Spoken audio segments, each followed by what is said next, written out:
ലോജിസം software use ചെയ്ത് 4-ബിറ്റ് grey കോഡിന് 4-ബിറ്റ് binary കൺവേർഷനാണ് ഇനി ചെയ്യുന്നത്. ഇപ്പോൾ നമ്മൾ വിൻഡോയിൽ കോമ്പിനേഷണൽ അനാലിസിസ് എടുക്കുക. അതിൻ്റെ അകത്ത് നമ്മൾ ഇൻപുട്ട് വേരിയബിൾസ് സെറ്റ് ചെയ്ത് കൊടുക്കുക.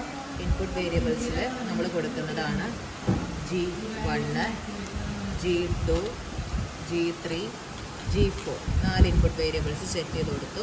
ഇനി നമുക്ക് 4 ഔട്ട്പുട്ട് വേരിയബിൾസ് സെറ്റ് ചെയ്ത് കൊടുക്കുക. B4, B3, B2, B1 നമുക്ക് 4 ഇൻപുട്ട് വേരിയബിൾസ് സെറ്റ് ചെയ്ത് കൊടുത്തു. നമ്മളിതിൻ്റെ ടേബിൾ ഡിസൈൻ ചെയ്ത് വരുമ്പോൾ നമ്മുടെ ടേബിളിൻ്റെ കറസ്പോണ്ടിങ് വാല്യൂസ് അവിടെ വ്യൂ ചെയ്ത് വരും. ഇനി നമ്മൾ ഇതിൻ്റെ എക്സ്പ്രഷൻസ് നമ്മൾ ഫോം ചെയ്ത് കൊടുക്കുക. ആദ്യം നമ്മൾ B4ൻ്റെ എക്സ്പ്രഷനാണ് കൊടുക്കുന്നത്. അപ്പോൾ B4 ഈക്വൽ ടു നമുക്കറിയാം G4 ആണ്. ഇനി അതുപോലെ B3 ഈക്വൽ ടു നമുക്ക് കിട്ടുന്നത് G4 XOR ഗേറ്റ് G3 ആണ്. ഇനി അടുത്തത് B2യുടെ എക്സ്പ്രഷൻ എഴുതാം. B2യുടെ എക്സ്പ്രഷൻ എന്ന് പറയുന്നത്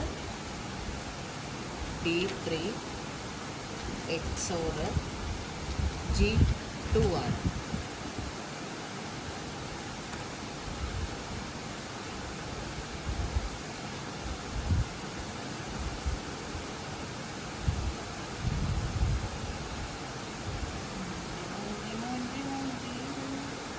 B3 ഇൻപുട്ട് വേരിയബിൾസ് അല്ലാത്തതുകൊണ്ട് നമ്മൾ ഇൻപുട്ട് വേരിയബിൾസ് ഉപയോഗിച്ച് കൊടുക്കുമ്പോൾ G4 XOR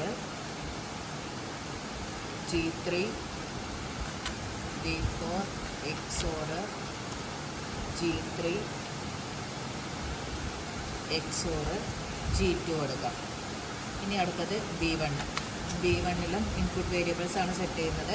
അപ്പോൾ G4 XOR G3 XOR G2 XOR G1 നമുക്ക് എക്സ്പ്രഷൻ കിട്ടി. പിന്നെ അതിൻ്റെ മിനിമൈസ്ഡ് ടേമിൽ നമുക്ക് അതിൻ്റെ കെ മാപ്പ് കൺസ്ട്രക്ഷൻസ് നമുക്കിവിടെ ഫോം ചെയ്യാനായിട്ട് പറ്റും.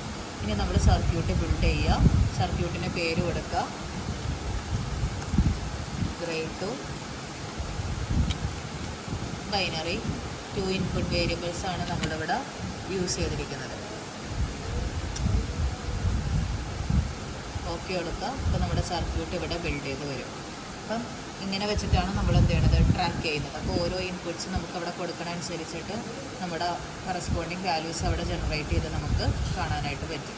ഇനി നമ്മൾ ട്രൂത്ത് ടേബിൾ എടുത്ത് നോക്കുകയാണെങ്കിൽ നമ്മുടെ ട്രൂത്ത് ടേബിളിൽ നമുക്ക് കറസ്പോണ്ടിങ് വാല്യൂസ് അവിടെ കറക്റ്റായിട്ട് പ്രെഡിക്റ്റ് ചെയ്ത് വരുന്നതും കാണാം. ഇങ്ങനെയാണ് നമ്മൾ ഗ്രേ ടു ബൈനറി കൺവേർഷൻ നമ്മൾ ലോജിസം സോഫ്റ്റ്വെയർ യൂസ് ചെയ്ത് ചെയ്യുന്നത്.